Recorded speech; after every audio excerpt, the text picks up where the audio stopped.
안녕하세요. 문어주줍입니다. 13번째 문단단 시간으로 인사드립니다. 지난 12번째 문단단 시간에는 아일랜드 출신 작가 윌리엄 트레버의 또 한 번의 크리스마스에 대해 이야기했었습니다. 구독자 여러분께서 남겨주신 댓글들 몇 가지를 소개해드리도록 하겠습니다. 먼저 데모산 사랑님께서 이성이냐 감성이냐 사람마다 다르게 작동하는 것 같군요 라고 말씀해주셨고요. 권선현님께서 선량함과 매정함, 이성과 감성에 대해서 한 번쯤 고민해볼 수 있는 소설이라는 생각이 들었다고 말씀해 주셨습니다. 댓글 남겨주신 분들 감사드립니다. 이번 문단단에서는 톨스토이의 사람에게는 얼마만큼의 땅이 필요한가에 대해서 같이 생각해보는 시간을 가지려고 합니다. 요즘 우리 사회의 가장 큰 관심사이자 화두가 되는 것 중 하나가 바로 부동산 문제가 아닌가 하는 생각이 듭니다. 부동산 문제는 모두가 이해관계자라고 해도 과언이 아닐 만큼 대부분의 사람들에게 큰 영향을 미치는 요소죠. 이런 상황에서 톨스토이가 도전적으로 물어보고 있는 사람에게는 얼마만큼의 땅이 필요한가? 라는 질문은 다양한 의미로 다가올 것 같습니다. 누가 맞고 누가 틀리고를 떠나서 다시 한번 읽어볼 필요가 있겠다는 생각도 들고요. 이번 문단단 시간에 사람에게는 얼마만큼의 땅이 필요한가를 통해 생각해볼 만한 점은 다음에 3가지인 것 같습니다. 먼저 파엄이 끝내 죽음을 맞게 된 원인을 생각해보면 좋겠는데요. 그가 죽게 된 직접적인 원인은 땅을 얻고자 무리했기 때문입니다. 멀리 나갔다가 해지기 전에 들어오려고 했으니 지쳐서 결국 죽게 된 거죠. 이 지점에서 파엄은 도대체 왜 돌아올 생각을 하지 않았는지 그 부분을 생각해보면 좋을 것 같다는 생각이 듭니다. 다음으로 이 소설의 또 다른 교훈을 생각해볼까 하는데요. 표면적으로 이 작품은 사람에겐 그리 넓은 땅이 필요치 않다. 너무 욕심을 부리면서 살지 말라는 교훈을 주는 것 같습니다. 그런데 저는 파엄이 결국 죽고 마는 그 장면에서 이 작품에 진정한 교훈이 있다는 생각이 들었습니다. 마지막 장면을 떠올리시면서 같이 생각해보면 좋겠습니다. 마지막으로 파엄이 뭘 그렇게 잘못했길래 악마가 그를 괴롭히게 되었을까요? 악마가 처음으로 들은 파엄의 말에 힌트가 있는 것 같습니다. 이 3가지 포인트에 대한 생각을 댓글로 달아주시면 감사하겠습니다. 그럼 저의 생각을 나눠보도록 하겠습니다. 먼저 시작점으로 되돌아오는 것의 어려움에 대해서 생각해 보겠습니다. 갈수록 더 많은 땅을 소유하고 싶은 욕망에 불타오른 파엄에게 한 떠돌이 상인이 나타나 소개해 준 곳은 바시키르라는 지역이었죠. 이민족들이 살고 있는 그 지역은 땅을 매매하는 데 특이한 방식을 쓰고 있었는데 한나절 동안 한 둘레를 걸으면 그 안쪽의 땅을 소유할 수 있다는 것이었습니다. 완전히 개인의 능력과 열정에 따라 땅의 크기가 정해지는 구조였기 때문에 파엄은 흥분했고 땅을 정하는 당일에 열심히 달려나가죠.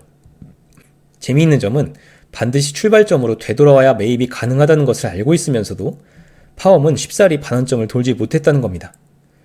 시작점으로 돌아가기 위해서는 이쯤에서 돌기 시작해야 하는데 마치 의도된 것처럼 비옥한 땅이 눈앞에 나타나 유혹을 하죠. 그러다가 왼쪽으로 돌아야겠다고 생각하는데 물기를 잔뜩 머금은 협곡이 눈에 들어왔다. 버리고 가기에는 아까웠다.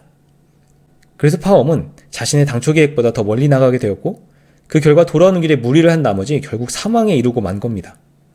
간단한 우화지만 되돌아오기를 어려워했던 파엄의 여정이 우리의 인생에 던져주는 시사점이 분명히 있는 것 같습니다. 사람은 나아가거나 오르기만 할 수 없으며 어느 시점이 되면 누구나 돌아오고 내려오는 길을 잡아야만 하죠. 그러나 대부분의 사람들은 그 반환점을 잡지 못해서 무리를 하다가 결국 돌아오는 길이 괴로워지게 되는 것을 많이 보게 됩니다. 그리고 파엄의 이야기를 통해서 우리는 사람들이 쉽사리 반환점을 잡지 못하는 이유를 알게 되는데 이는 아쉬움으로 포장된 욕심 때문이죠. 조금만 더 가면, 더 오르면, 더 좋은 걸 가질 수 있을 것 같다는 그 생각 때문에 돌아올 길을 생각하지 못하고 무리하게 된다는 겁니다. 파엄은 되돌아오는 길에 갈 때보다 더 많이 힘들어했는데 이를 생각하면 인생길에서 되돌아올 시점을 잡는 것이 얼마나 중요한 것인지 생각해 보게 됩니다. 다음으로 이 작품의 교훈에 대해서 생각해 보도록 하겠습니다. 사실 이 작품은 제대로 읽어보지 못했더라도 대부분 이런저런 경로로 들어본 이야기일 것 같습니다. 땅 욕심을 부리던 주인공이 결국 죽음을 맞이하고 죽은 후 그가 차지한 땅은 고작 시신을 누일 정도의 협소한 땅이라는 어찌 보면 고리타분하게 느껴질 정도로 고전적인 내용이죠. 일꾼이 삽을 들고 파엄의 무덤을 파서 그를 묻었다. 머리에서 발끝까지 그가 차지한 땅은 3아르신이었다.가 이 작품의 마지막 문장입니다. 때문에 이 짧은 소설이 독자들에게 주는 교훈은 공술의 공수거나 무소유라고 인식되고 있고 실제로 이런 해석은 틀리지 않는다고 생각합니다. 그런데 이번에 저는 이 작품을 읽으면서 조금 다른 관점에서 생각해 볼 만한 점을 찾아보면 어떨까 하는 생각이 들었는데요. 교훈의 내용보다도 작가 톨스토이가 이를 전달하기 위해 채택한 방식에 대해서 생각해 보면 좋을 것 같습니다. 주인공 파엄은 소설의 내용에 따르면 악마의 악의적인 꾀임에 넘어가 지나친 땅 욕심을 부리고 결국 죽음을 맞게 되는 것으로 결말을 맞습니다. 톨스토이는 파엄이 무소유라는 교훈을 깨닫는 결말을 그리지 않고 어떤 깨달음도 얻지 못한 채 허망한 죽음을 맞도록 만들고 있죠. 이렇게 생각하면 주인공이 비참하게 느껴지는 이유는 그가 죽었기 때문이 아니라 자신의 삶에서 어떤 교훈이나 깨달음을 얻지 못했기 때문이 아닐까 싶은데요. 인간이 자신의 삶에서 고통받는다는 것 그 자체보다도 그것으로부터 아무것도 얻지 못한다는 것이 어찌 보면 더욱 불쌍한 것이기 때문입니다. 이 작품에서 파엄이 이런 불쌍한 모습으로 죽게 된 가장 큰 이유는 한 인간으로서 스스로의 한계에 대해서 관심이 없었기 때문 아닐까 싶습니다. 만약 그가 자신의 먼 미래, 죽음이란 최후의 모습에 대해서 인식하면서 살아왔다면 더 많은 땅을 얻겠다며 자신을 돌보지 않는 삶을 택하지는 않았을 것 같다는 생각입니다. 그러므로 우리는 파엄의 모습을 보면서 인간이 자신의 한계를 알고 인정하는 것이 얼마나 중요한지, 또한 그러면서도 그것이 얼마나 어려운지를 알게 되죠. 그리고 이것이 사람에게는 땅이 별로 필요 없다는 것 이상의 더 중요한 교훈이 아닐까 싶습니다. 마지막으로 파엄의 불행이 어디서 비롯되었는지 생각해 보도록 하겠습니다. 죽음을 맞이하기까지 파엄은 온통 땅을 조금이라도 늘리려는 생각에 여념이 없었죠. 평범하게 살아오던 그가 갑자기 땅에 욕심을 부리게 된 직접적인 계기는 자기 아내와 처형 사이의 대화를 엿들은 겁니다. 도시에 사는 언니에게 시골 생활이 얼마나 안락한지 강변하는 아내의 이야기를 듣고 파엄은 그 안락함이 많은 땅에서 비롯되는 것이라고 생각하죠. 그래서 그는 땅만 많다면 그 어떤 것도 두렵지 않을 것이라는 생각에 이르게 됩니다. 딱 한 가지 우리의 고충은 바로 땅이 적다는 거지. 땅이 많다면 난 그 누구도, 심지어는 악마도 무서워하지 않으련만. 그리고 그가 무심결에 내뱉은 이 한마디 때문에 악마를 불러들여 결국 평생을 땅 늘리는 일에 매진하다가 죽음을 맞게 된 것이죠. 파엄이 악마를 불러들이게 된 저 한마디 말에서 그가 앞으로 겪어나가게 될 불행이 어디서 시작되었는지를 알 수 있다고 생각합니다. 자신의 삶에서 부족한 것이 땅이라는 단 하나의 요소라고 여기는 관점에서 불행이 시작되었다는 것이죠.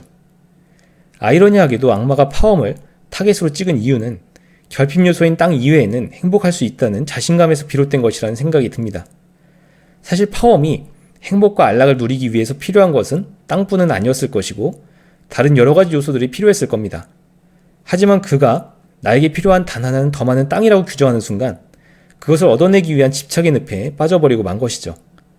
만약 파엄이 자신에게 필요한 것이 땅뿐만 아니라 여러 가지라는 사실을 인정했다면 어느 한 가지 요소에 매달리는 결과는 피할 수 있지 않았을까 싶은데요. 그러고 보면 사람이 욕심에 빠지면 마치 스포트라이트가 켜지듯 그 대상 이외에 다른 것은 눈에 들어오지 않는 경우가 많은 것 같습니다. 여기까지 13번째 문단단 시간이었습니다. 다음 문단단 시간에는 어니스트 해밍웨이의 킬리만자로의 눈을 함께 읽어보도록 하겠습니다. 지금까지 문학축주배였습니다. 감사합니다.